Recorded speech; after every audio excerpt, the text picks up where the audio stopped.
पर चर्चा के लिए हमारे साथ जुड़े हैं राजनीतिक विश्लेषक प्रद्युमन जी। आप जानते ही हैं, परिचय के मोहताज भी नहीं है और अपनी जो उनकी पकड़ है उसके लिए भी कुछ कहने की जरूरत नहीं है। प्रद्युमन जी, आपका बहुत बहुत स्वागत है। जी धन्यवाद। तो जो मैंने नाम बताए प्रद्युमन जी, उनमें क्या आपको लग रहा है किसके चांसेस ज्यादा हैं टिकट मिलने के, और फिर जीत के किसके चांसेस ज्यादा हैं? ये जरा थोड़ा हमारे दर्शकों को बताइए। देखिए, टोहाना विधानसभा क्षेत्र में वर्तमान में सबसे चर्चित जो चेहरा है और जिस पर तमाम राजनीतिक पार्टियों की निगाहें हैं, वो चेहरा है देवेंद्र सिंह बबली।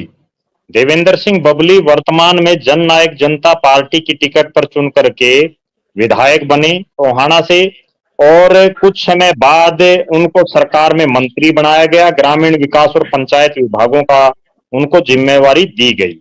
इसके बाद जब जेजेपी और बीजेपी का समझौता टूटा तो वो मंत्रालय उनके हाथ से चला गया, मंत्री पद छिन गया। और पिछला जो लोकसभा भी चुनाव हुआ था, उसमें उन्होंने इलाके की आवाज के दम पर कुमारी शैलजा और कांग्रेस पार्टी के समर्थन का ऐलान किया। लेकिन उसके बाद अभी कुछ ही रोज पहले उन्होंने अपने कार्यकर्ताओं की एक मीटिंग ली और उसके बाद ये फैसला किया कि जिस भी पार्टी को विधायक चाहिएगा वो खुद उनके दरवाजे पर आकर के टिकट दे देंगी। तो जो चर्चाएं हैं, चूंकि मूल रूप से जो उनका बैकग्राउंड भी अगर देखें तो देवेंद्र सिंह बबली का बैकग्राउंड कांग्रेसी रहा है। जेजेपी की टिकट पर चुनाव लड़ने से पहले भी वो कांग्रेस में थे, लेकिन अंतिम समय में उनकी टिकट काट करके और वहां से एक बार फिर से परमवीर सिंह को कांग्रेस ने टिकट दी, जिसकी वजह से एन टाइम पर वो जेजेपी में चले गए। दुष्यंत चौटाला की पार्टी से वो विधायक बने और उसके पीछे एक बहुत बड़ा हाथ डॉक्टर अशोक तंवर का भी रहा, क्योंकि वो कांग्रेस में डॉक्टर अशोक तंवर जब प्रदेश अध्यक्ष थे तो उनके साथ उन्होंने बहुत सी साइकिल यात्रा से लेकर के और तमाम जलसे जुलूसों में हिस्सा लिया। कांग्रेस पार्टी का जहां तक सवाल है, मैं ऐसा मान रहा हूं कि आज भी सबसे बड़ा चेहरा अगर कोई है वर्तमान में जितने कांग्रेसी हैं, तो उनमें सरदार परमवीर सिंह का ही दिखाई देता है। सरदार परमवीर सिंह चूंकि इस इलाके से कई बार खुद विधायक रहे, उनके पिताजी सरदार हरपाल सिंह इस इलाके से कई बार विधायक रहे, दोनों पिता पुत्र मंत्री रहे। सरदार हरपाल सिंह प्रदेश कांग्रेस के अध्यक्ष भी रहे। और जो दावेदारों का जो आपने ब्यौरा दिया, उनमें भी परमवीर सिंह के अलावा उनके भाई रणधीर सिंह, जो फतेहाबाद जिला कांग्रेस कमेटी के अध्यक्ष भी रहे हैं, वो दोनों भाई अब चुनावी तैयारियों में जुटे हुए हैं। तो कहीं ना कहीं एक जो बड़ा नाम दिखाई दे रहा है वो नाम परमवीर सिंह का। दूसरा, जैसे आपने बताया आपके सर्वे के माध्यम से, सरदार निशान सिंह का। सरदार निशान सिंह जेजेपी के प्रदेश अध्यक्ष रहे।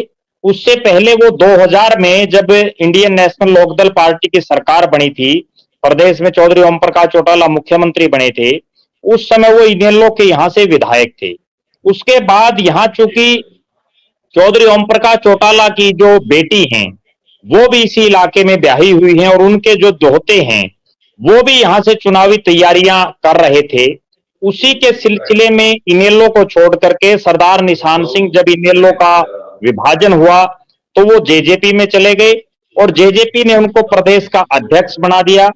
अब जो ओवरऑल जो कंक्लूजन दिखाई दे रहा है वो ये है कि वर्तमान के जो कांग्रेसी हैं उनमें मुख्य दावेदार परमवीर सिंह और सरदार निशान सिंह हैं।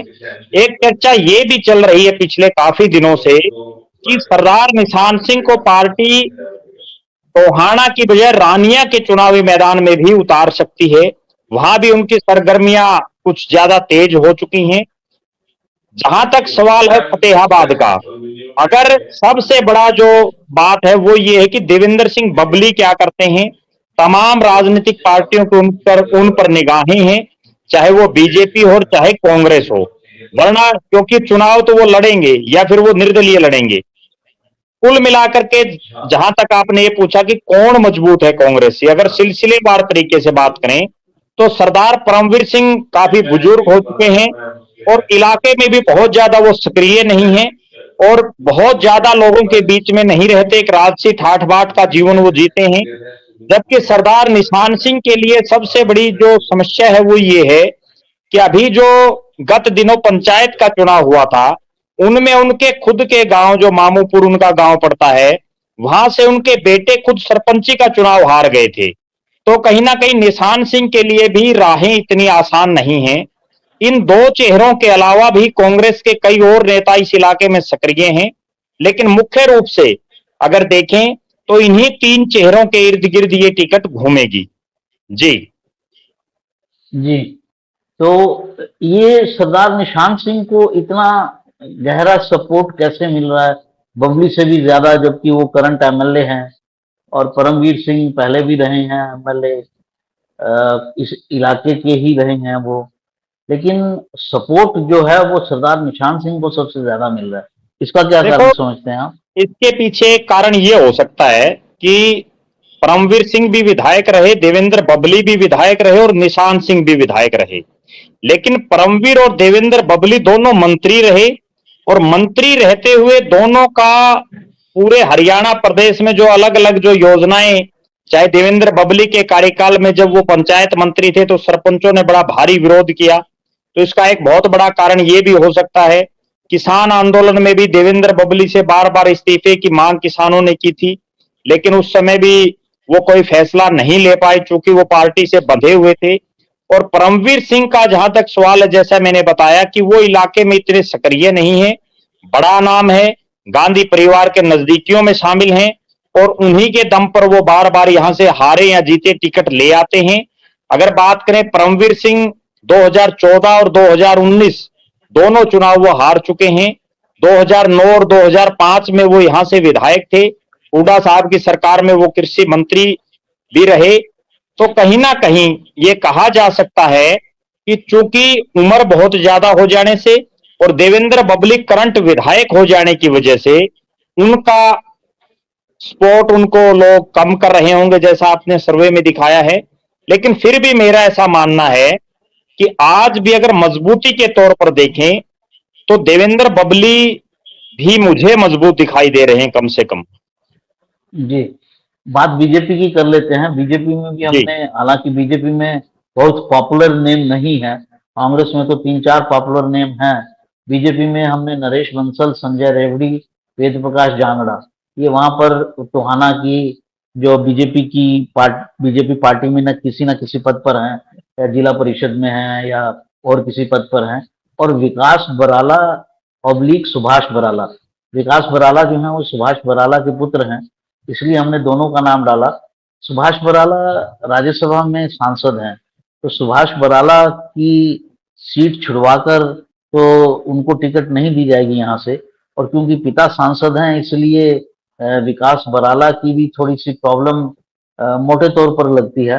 लेकिन सबसे ज्यादा जो समर्थन मिला है वो इन दोनों को ही मिला है, विकास बराला और सुभाष बराला को। लगभग 66% लोगों का कहना है कि टिकट इन दोनों में से किसी को मिलना चाहिए। इसे कैसे एक्सप्लेन करेंगे आप? देखो, जहां तक आपने बात की टोहाना में जितने ये नाम आपने गिनाए, केवल भारतीय जनता पार्टी को पिछले काफी सालों से जिन्होंने जिंदा रखा है राजनीतिक रूप से और जिन्होंने लगातार चुनाव लड़े हैं, चाहे वो 2009 का चुनाव हो, 2014 का हो, 2019 का हो, वो हारे या जीते, और 2005 का भी चुनाव हो, लगातार 2005 से सुभाष बराला यहां से चुनाव लड़ रहे हैं। एक बार वो यहां से विधायक भी रहे हैं।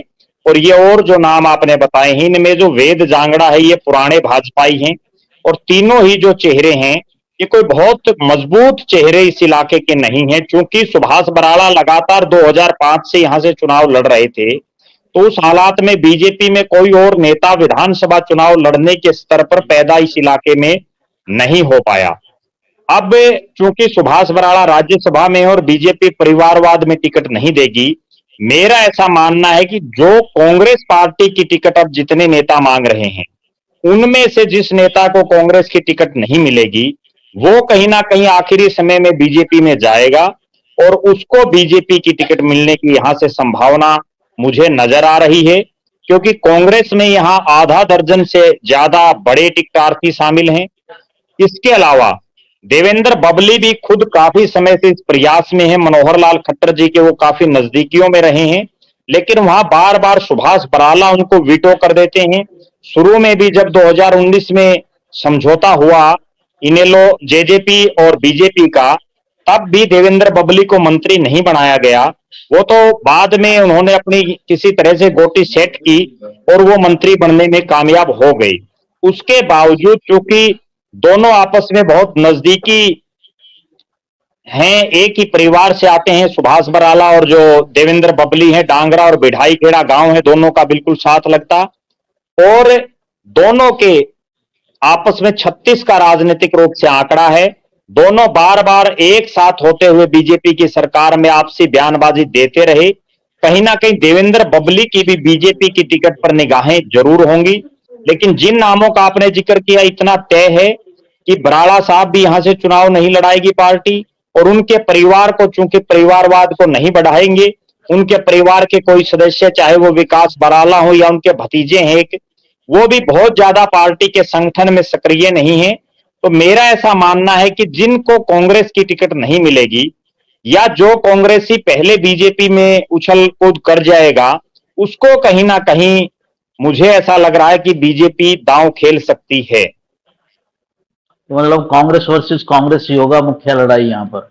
जी। अच्छा, आप क्या सोचते हैं कि जेजेपी जिसका पिछली बार यहाँ से विधायक था, क्या उसके पास कोई मजबूत कैंडिडेट बबली के जाने के बाद बचा है? देखो, जेजेपी के पास वर्तमान में टोहाना में कोई चुनाव फाइट करने के लायक कोई नेता नहीं है। दो बड़े चेहरे थे, दोनों पार्टी छोड़ चुके हैं एक तरह से। देवेंद्र बबली वो कांग्रेस को समर्थन दे चुके हैं, और सरदार निशान सिंह जो पार्टी के प्रदेश के अध्यक्ष थे, वो भी कांग्रेस में जा चुके हैं।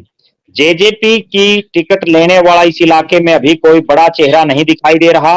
जेजेपी का भी मुझे ऐसा लग रहा है कि जिस तरह से उन्होंने 2019 में दांव खेला, कांग्रेस की टिकट कटते ही देवेंद्र बबली को टिकट दे दी, इसी तरह से किसी नए नेता को जिसकी कांग्रेस की टिकट कटेगी, वही यहां जो है कहीं ना कहीं जेजेपी के चुनाव चिन्ह चाबी पर चुनाव लड़ता हुआ दिखाई देगा। तो इसमें इनेलो की क्या स्थिति रहने वाली है? क्योंकि इनेलो और देखो, बीएसपी के गठबंधन के बाद थोड़ा तो दम लगता है। इनेलो का जहां तक मुझे लग रहा है, यहाँ चौधरी ओम प्रकाश चौटाला के जो दोहते हैं जिनका भी हम जिक्र कर रहे थे, डॉक्टर जो अंजलि है, उनकी जो पुत्री है चौधरी ओम प्रकाश चौटाला की, उनके बेटे हैं कुणाल करण सिंह। वो पिछले 10 साल से यहाँ टिकट के लिए प्रयास कर रहे थे, लेकिन उनको दोनों योजनाओं में चूंकि सरदार निशान सिंह और देवेंद्र बबली उसके बाद वो इनेलो में रह गए थे, तो बड़े चेहरे थे। तो कहीं ना कहीं मुझे ऐसा लग रहा है कि इस बार यहां से कुणाल करण सिंह, चूंकि वो पूरी तैयारी में लगे हुए हैं और यहाँ अंदर खाते वो खूब घूम रहे हैं, उनको कहीं ना कहीं पार्टी यहां से चुनावी मैदान में उतारेगी। पिछली बार पार्टी ने यहां से एक स्थानीय कार्यकर्ता को चुनावी मैदान में उतारा था, लेकिन उनका कोई बहुत ज्यादा सिस्टम नहीं बन पाया, बहुत ज्यादा वोट नहीं उनको आ पाए। इस बार मेरा ऐसा मानना है कि कुणाल करण सिंह को पार्टी यहां से चुनावी मैदान में उतारेगी। उनका जी। कितना प्रभाव दिखता है आपको? कितना वोट लेने की क्षमता रखते हैं कुणाल करण सिंह? देखो, मुझे ऐसा लग रहा है कि बहुत ज्यादा इफेक्टिव कैंडिडेट तो वो नहीं है, क्योंकि वो भी राजसी ठाट बाट की तरह अपना जीवन यापन करते हैं। और यहाँ जो मुख्य मुकाबला है वो केवल, जैसा आपने कहा, कांग्रेस वर्सेस कांग्रेस, जो बीजेपी का प्रत्याशी होगा और जो कांग्रेस का होगा, और देवेंद्र बबली, अगर उनको कौन सी भी पार्टी टिकट नहीं देती, वो निर्दलीय चुनाव लड़ते हैं। तो ये तीन चेहरे मुख्य रूप से यहाँ चुनावी मैदान में दिखाई देंगे। जी, यहाँ पर डेरे का कितना प्रभाव है? माना जाता है कि सबसे ज्यादा प्रभाव डेरे का इसी टोहाना कॉन्स्टिट्यूंसी में ही है। देखो, निश्चित रूप से यहाँ डेरे का बड़ा प्रभाव है, और डेरे के प्रभाव के साथ साथ यहाँ, चूंकि ये पंजाब के साथ लगता इलाका है, तो यहाँ किसान आंदोलन का भी बड़ा भारी असर देखा गया। और इसके अलावा जो सरपंच आंदोलन था, उसका भी इस इलाके में बड़ा असर देखा गया। यहाँ विशेषकर जो जाट कम्युनिटी है या जट सिख जो कम्युनिटी है, वो बीजेपी के कहीं ना कहीं यहाँ खिलाफ दिखाई दे रहे हैं। किसान आंदोलन को लेकर के हो, चाहे वो सरपंचों के आंदोलन को लेकर के हो, और चाहे यहाँ और भी बहुत से स्थानीय मुद्दे हैं उनको लेकर के हो। इस इलाके की जो मुख्य जो सड़क आती है, जिसको हिसार से टोहाना को जो रोड जोड़ता है, और जिसमें समैन और कन्नड़ी जो बड़े गांव, इस इलाके के सबसे बड़े गांव आते हैं, जो यहाँ की राजनीति को बदलने का काम करते हैं, उन गांव का जो रोड था वो भी पिछले 4.5 साल में नहीं बन पाया। अब वो रोड बनने लगा है। तो कहीं ना कहीं ये कहा जा सकता है कि इलाके में बेशक मंत्री देवेंद्र सिंह बबली रहे, उन्होंने प्रयास भी खूब किए। यह एक मेडिकल कॉलेज स्थापित करने का भी उन्होंने बड़ा जो है काम करने का किया, लेकिन उसके बावजूद इस इलाके में विकास बहुत ज्यादा स्तर पर नहीं हो पाया। हाँ, इतना जरूर है कि देवेंद्र सिंह बबली ने अपने खर्चे से, जैसा वो 10 साल से लगातार सामाजिक कार्य कर रहे हैं, आई कैंप लगवाने हों, ब्लड डोनेशन कैंप लगवाने हों या अन्य प्रकार के लोगों के सामाजिक जनहित के कार्य हों, वो विधायक और मंत्री बनने के बावजूद भी करते रहे, जिसका कहीं ना कहीं उनको फायदा इस इलाके में मिल सकता है। इस इलाके का एक सबसे बड़ा जो पिछड़ने का कारण रहा पिछले 4.5 साल में, 3 बड़े नेता इस इलाके के सरकार में रहे। देवेंद्र सिंह बबली सरकार में मंत्री रहे, सुभाष बराला सरकार के 2 बड़े बड़े जो बोर्ड हैं उनके चेयरमैन रहे, वर्तमान में राज्यसभा में भी हैं वो, और जो सरदार निशान सिंह हैं वो जेजेपी के प्रदेश अध्यक्ष रहे। इन तीनों बड़े नेताओं के होने के बावजूद, चूंकि तीनों में आपसी तनातनी रही, आपसी खींचतान रही पूरे 4.5 साल, जिसकी वजह से इस इलाके के विकास के कार्य सही ढंग से नहीं हो पाए, प्रगति के पथ पर नहीं बढ़ पाया टोहाना। जी प्रद्युमन जी, आपने पूरी टोहाना की राजनीति को समझाया